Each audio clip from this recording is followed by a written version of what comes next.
many hands work somewhere but want to do their own thing? Raise your hands. More than half this audience. Meanwhile, let me tell you why most of the hands that just went up will never get there. They buy dumb shit. Do you know how many people here literally drive cars to impress people that they hate? People literally going in debt or getting further from leaving the job they don't like to do something that will make them happy because they have to buy a certain car that has a logo that impresses people that they despise. Do you understand how up that is? Do you know how many people here live in homes where they don't use more than half the rooms in the house? Like, we are so fundamentally in a vortex that makes no sense that I am unbelievably passionate understanding how much money you make and what you can do to get off of it. But the problem is, again, people are doing so many things to keep up with the Joneses, to make it look like they're successful, to appease their parents, and a million other things that have nothing to do with themselves. And we need to change that game. You need to bet on your strengths and don't give a about what you suck at.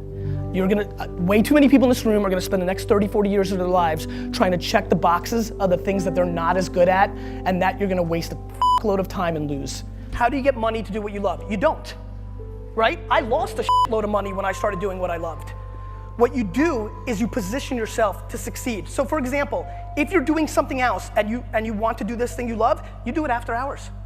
You work 9 to 6, you get home, you start building your equity and your brand and whatever you're trying to accomplish after hours. Everybody has time. Stop watching Lost. If you want bling bling, if you want to buy the jets, if you want to do work. That's how you get it. I hate things like nice guys finish last. Where? It's just not true. Nice guys might be losing at halftime, but they win the game. Nice guys always win. It's just so crazy, all this fodder in the system that isn't true. All the faking it till you make it as a fashion brand that's a lead, or at what every single 23-year-old male in the world is doing, which is fronting on Instagram because boys want girls, you know? And so like, I'm just unbelievably passionate in trying to, what I realized about myself was, the reason I won and I'm good is I've never played in the vortex. I've never played in the actual rules of life. I was an F student when every immigrant was supposed to be an A student because education was the way out. I launched an e-commerce wine business in 1996, right? Like that wasn't what I have a sneaker. Thanks for wearing them.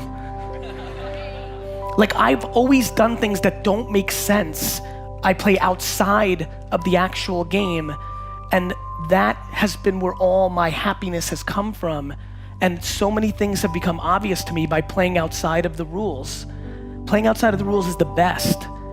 And that's where I want people to understand we are pandering to so many things that just aren't true. The thing that has made me successful far more than my passion or my energy is my disproportionate practicality. Most people want to look the part of an entrepreneur that came up with the next Supreme or Adidas brand or the next Uber or Facebook, yet are $40,000 in debt, working a job that they hate, and literally, if they went to the 5 discount stores that dominate this market, buy things on clearance, go home, take a picture with their phone and upload to eBay, and then when people buy it, go to the post office and ship it, they would be able to get out of debt and get into a financial place. But people don't want to do that because they don't want to be judged for that being their hustle. Most people in this room, in this world, would rather lose looking like they're doing something successful than win and be judged for doing something that seems dorky. There is an insane generation of 18 to 25-year-olds right now that think they're entitled to having a business because they saw the Social Network movie, and everybody's decided if you're a kid and you know what tech is, because you used Instagram early on, you're entitled to actually build a business. Building a business is hard. And you know what makes it really hard?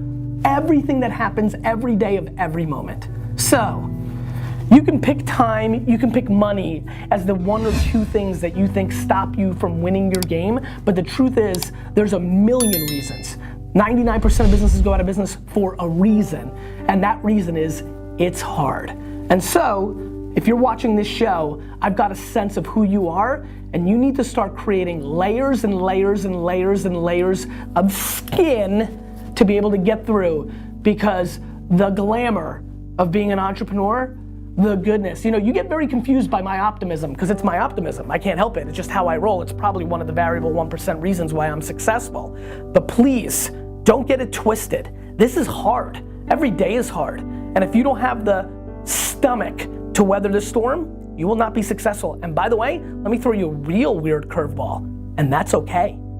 People have to look themselves in the mirror and understand if they're a number 2, 3, 4, 5, 6, 7 in an organization that has differences of being a number 1, but maybe that's where your skill set sits. Maybe that's how you make your fortunes and happiness and all the things that you're looking for. And so that question got me going a little bit, Steve, because it's under the context of excuses, and I will never make an excuse. Everything that's a problem with me, everything I don't achieve, everything that's a problem at VaynerMedia, and everything is my fault. And I succumb to that, and I respect that, and I actually think that's the way it should be. And so, no excuses, my friends.